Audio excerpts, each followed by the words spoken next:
most a vén tevének tituláltam magam, miközben próbáltam forogni, vagy éppen föltápászkodni a földről. Csupa kék-zöld folt voltam mindenhol, szó szerint. Különböző keresgélések, sikertelen keresgélések után benézünk egy szexshopba.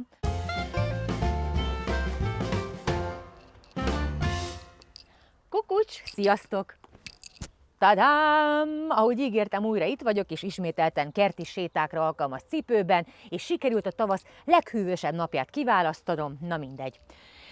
Ezúttal a rúdtáncos karrieremről fogok nektek mesélni, mondjuk ez a rúdtáncos karrier, ez kicsit erős volt még tőlem is. Szögezzük le, hogy soha életemben nem jutott eszembe, hogy rúdtáncot szeretnék tanulni.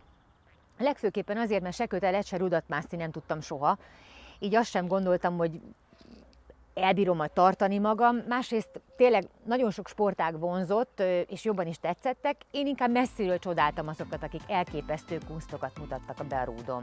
Mondjuk feltűnt az is, hogy nagyon csinosak, nőiesek, meg kidolgozott testalkatúak, és bevallom, egy picit irigyeltem is őket, akik a rúdtánccal foglalkoznak, de azt éreztem, hogy ez nekem úgysem menne. Aztán mivel maga az élet a legjobb rendező, úgy alakult, hogy kaptam egy színészi feladatot, amihez muszáj volt néhány rúdtáncelemet megtanulnom. Nyilván nem versenyszinten, de hogy legalább úgy látszon, mintha. Na most a felkészülésre nekem összesen 2 hetem volt, úgyhogy el tudjátok képzelni, hogy nagyon meg voltam ijedve. A felkészítésemre felkért edző, rúdtánc világbajnok és komoly sportmúlttal rendelkező és rendkívül kedves Fló Betty. Viszi el nekem, de tényleg abszolút azt tudom mondani, hogy teljesen rendben van a mozgása, tényleg tök szépen halad előre, tehát abszolút ügyesnek mondanám. Nyilván gyakorlásra van neki szüksége, mint mindenkinek, de ismétlésre nagyon szépen összerakja, tehát még a spiccel is, térde is nyújt van, úgyhogy abszolút azt tudom mondani. Nem beszélve arról, hogy egy nagyon-nagyon kedves és szeretnivaló személyiség, úgyhogy abszolút csak pozitívat tudok róla mondani. Mennyi gyakorlásra van még ahhoz szükség, hogy ez a koreográfia teljesen megvalósuljon és tökéletes legyen? Igazából ez egy elég nehéz kérdés, hogy tökéletes legyen, mert azért nyilván mindig egy forgatás, egy versenyhelyzet, az nagyon sok olyan tényezővel jár, ami nehezíti ezt az egészet, hogy tökéletesnek mondhassuk, tehát hogy ez egy kicsit nehéz kérdés. Én azt gondolom, hogy minél többet gyakorlunk valamit, annál inkább könnyebben fogjuk tudni megcsinálni, tehát hogy amint a Veránál is látok, hogy elsőre ő ezt teljesen elképzelhetetlennek tartotta, és tényleg rá kell vezetni apró lépésekkel, szépen haladni kell előre fele, de gyakorlással én úgy gondolom, hogy ez teljesen rendben van. Igazából én már 2 edzéssel ezelőtt azt mondtam, hogy ő ezt tök szépen meg tudja csinálni, és teljesen rendben van, tehát a mozgása rendben van, csak ezeket a dolgokat mindig fejben kell helyre tennünk, hogy tudjuk, hogy melyik lépés után mi jön, és valóban ezt, hogy elhiggyük, hogy mi ezt meg tudjuk csinálni, mert inkább a Veránál így ez hiányzott már egy pár alkalommal, tehát én azt mondom, hogy a koreográfia az mostanra már teljesen kiforta magát, és most látom azt, hogy kezdi elhinni, tehát igazából itt tényleg erről szól a gyakorlás, hogy amikor már megvan a koreográfia, akkor ezt tudjuk úgy ismételni és úgy csinálni, hogy már nem a koreográfiára kell figyelni, hanem tudunk mellette a mosolygásra, a közönségre, a kommunikációnkra is, és egyszerűen tudjuk élvezni azt, amit csinálunk, mert igazából ez a legfontosabb. A speciális felkészülések elején bemutatott egymásnak minket a rúddal, hogy kedves rúd, ez itt Madár Veronika, Madár Veronika, ez itt a rúd. Jó. Na, akkor bemutatják a rúdnak. Vigyázz az érkezésnél. És ez nekem nagyon fáj a tenyerem. Tenyered? Aha. Az borzalom. Picit meg fogja szokni. Mintha nyúznák. Ez szó szerint az első találkozásunk volt így közelről, mert egészen addig csak messziről és nézőként láttam rúdtáncos produkciókat. Én azt is előre jeleztem Bettinek, hogy nálam gyakran még az sem világos, hogy melyik a bal és a jobb kezem, de hát én nem tudtam megijeszteni, szerencsére.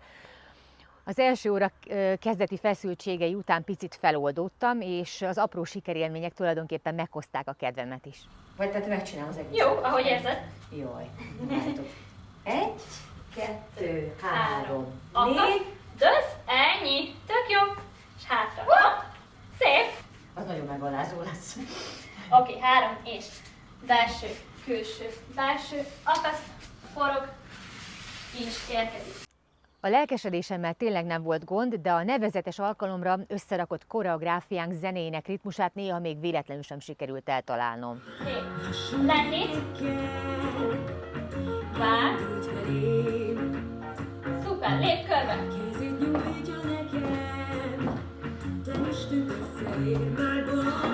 Forog, le. Napra fordul, gyere. Tovább. Belső, külső, akasz. Úgy, le. Oda, hajó. Szuper. Szalá. Belép.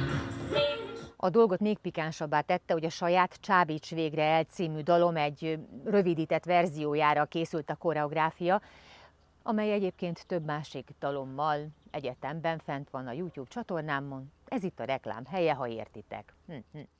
Összesen 5 foglalkozásra jutott idő a forgatásig, mégis a végén egy felületes szemlélőnek messziről, ellenfényben és sok jó indulattal már majdnem úgy nézett ki, mintha tudnék rúttáncolni.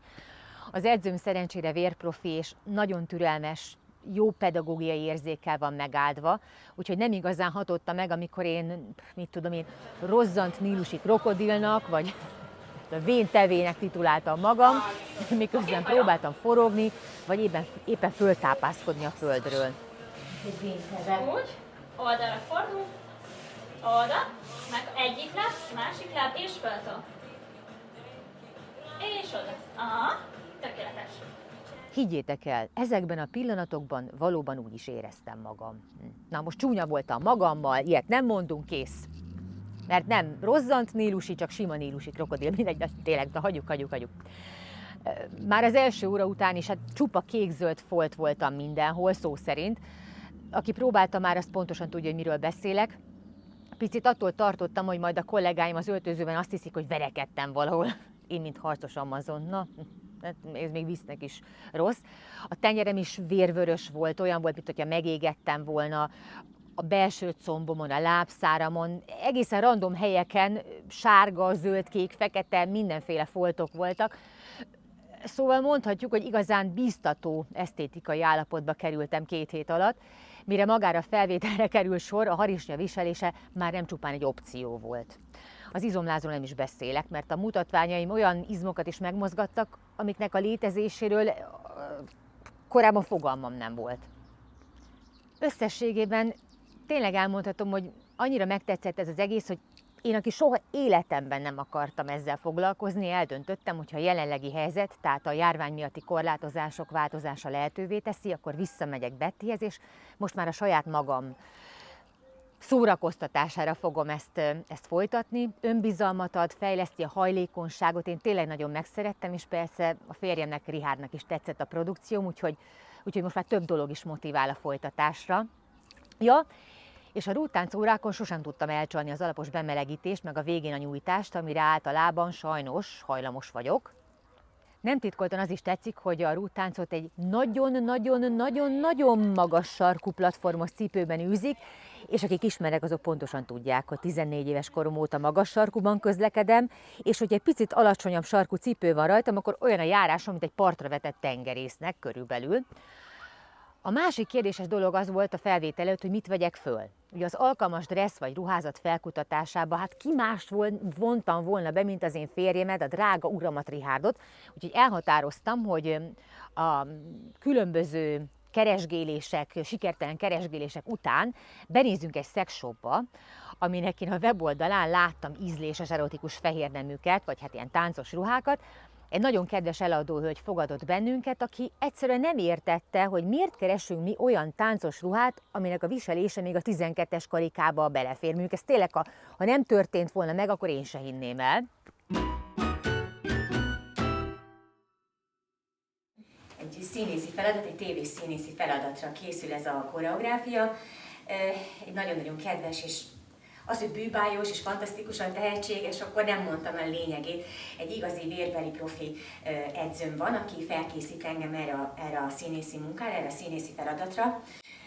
Bernadettek óriási sportmúltja van, és világbajnok rúttáncos, és én pont abban a helyzetben vagyok, aki mindig csodálattal nézte ezt a sportot, mert ez egy nagyon-nagyon kemény sport, és nagyon nőiesnek találtam, és el voltam bűvölve, hogy micsoda izomzatuk van, mennyire nőiesen, szálkásan szépek az összes olyan sportoló, aki ezt a táncformát, a sportformát választotta, de valahogy azt éreztem, hogy ezt én nem tudnám megcsinálni.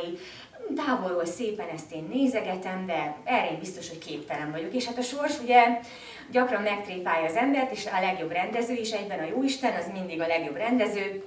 Úgyhogy úgy kezdtem el ezt a rúdtáncot, hogy én igazán nem ezt választottam volna, ezt a sporttevékenységet, viszont annyira megkedveltem, másfél-két hét alatt, ugyanis én nagyon rövid ideje csöppentem ebbe bele, úgyhogy ez eddig 5 alkalommal tudtunk találkozni Bettivel, de annyira megkedveltem, úgyhogy lehet, hogy még elgondolkodom azon is, hogy itt ragadok, mert nem csak jó állóképességet ad, de azért az ember önbizalmának és nőiességének is nagyon jót tesz, mindamellett, hogy gyakorlatilag olyan izmokat is megmozgat, amelyeket azokkal a sporttevékenységekkel, amiket én végzek, biztos, hogy nem tudnék így elérni ennyire hatékonyan.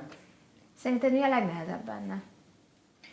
A legnehezebb dolog a rúdtáncban, hogy az ember elhiggye magáról, hogy képes megcsinálni, és a legapróbb előrelépéseket is sikerélményként tudja elkönyvelni. Ha valaki szereti önmagát és szeret nőnek lenni, akkor annak már szerintem nyert ügye van. Nyilván nem árt, ha valaki ügyes és még meg tudja tartani magát a rúdon. Na itt volt, hogy én a -10-ről gondoltam magammal, a -10-ről indulok, hiszen nem tudtam kötelet mászni, nem tudtam rudat mászni. De azt látom, hogy ez nem feltétlenül követelmény. Betty is mindig nyugtatott, mert nagyon fiatal kor ellenére rendkívül nagy nyugalma van, nagyon jó pedagógus is, és valahogy úgy tud instruálni, hogy szerintem bármelyik életkorban, bármilyen fizikummal rendelkező hölgy fejlődni tud nála, és a sikerélmény az mindenképpen jót tesz az önbizalmadnak és a nőiességednek is, úgyhogy nekem ez egy ilyen komplex dolog, és hát nem utolsó sorban a férjemnek is tetszik, amit lát, úgyhogy nyilván az ember most kiért csinálja. Persze, most hazudozunk, hogy jaj, mindig a férfiakért csinosítjuk magad. Ez egyfelől igaz, de másfelől szerintem egy pici füllentés, mert elsősorban neked kell, hogy jól érezd magad a bőrödben, hogyha belenéz egy nő a tükörbe, akkor azt kell mondani, hogy igen, most jó a frizurám, csinos vagyok, jó a sminkem, és minden rendben van velem, és ha ez nincs meg, akkor hiába mondja nekünk életünk párja, de csinos vagy, szép vagy. Tehát a kettőnek mindig együtt kell lennie. És ez a sport is olyan, hogy itt egyrészt támaszkodsz az edződre, támaszkodsz arra, hogy van egy sporteszköz, amivel neked együtt kell tudnod létezni és élni, miközben önkifejezed saját magadat és fejleszted a testedet. Tehát gyönyörű szép sport, mindenkinek ajánlom. Sportolsz, illetve sportoltál már valamit így emellett, vagy amihez hasonló? Semmilyen hasonló sportot én még nem űztem. Az úszás volt az egyetlen olyan sporttevékenység, amit gyerekkoromban, hát ha nem is, most mondom, hogy versenyszerűen, de mindig tartalékban maradtam a versenyeken, tehát hogy végül is ott voltam, csak úgy ültem és vártam, hogy egyszer én is sorra kerüljek, de abban stabil voltam, jó voltam, csak nem voltam igazán gyors, de nagyon szerettem mindig úszni. Illetve hát otthon természetesen nagyon sok olyan eszköz a rendelkezésemre áll, hogy nem hanyagolom el a testemet.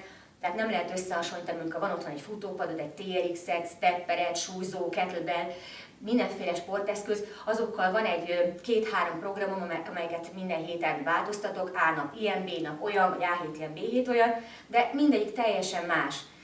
És hát ez egy új terep volt nekem, és úgy csöppentem bele, hogy tényleg a színészi feladatra való felkészítés miatt, és hogy mégis én lehet, hogy jobban beleszerettem, mint esetleg azok, akik régen vágytak rá, hogy fú, szeretnénk, és elmentek még a karantén időszak előtt, és 2-3 alkalom után abba hagyták, hogy mégse. Tehát, hogy én nekem szerintem ez egy sokkal nagyobb sikertörténet, hogy egy picit át tudtam már lépni a saját árnyékomat, és meg tudtam egy olyan dolgot szeretni, amiről nem gondoltam volna, hogy lesz benne sikerélményem, és hogy boldog vagyok, és jól érzem magam itt.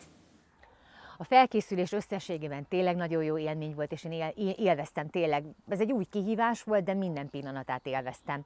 Na jó, ennyit a rúdtáncos kezdetekről, bár elképzelhető, hogy erről, a különböző kunstjaimról, vagy magáról a forgatásról is még később mesélek nektek. Mondjuk itt a kertben közben eszembe jutott, hogy nem csak, hogy nagyon hideg van, hanem itt van például a háromszínű cicánk Rézi, aki ugye kecses, légies, hajlékony, jól mászik fára, hát olyan kiváló rúdtáncos kvalitásai vannak, hogy szerintem lehet, hogy legközebb őt is elviszem magammal, de kész, mára ennyi, elég volt belőlem, nektek pedig nincs kegyelem. Nem úsztok meg. simán lehet, hogy nem sokára még jelentkezem. Addig is tényleg vigyázzatok magatokra és egymásra. Csók, ölelke, piszi-puszi. Tatám! Várjatok, majd fölállok valahogy.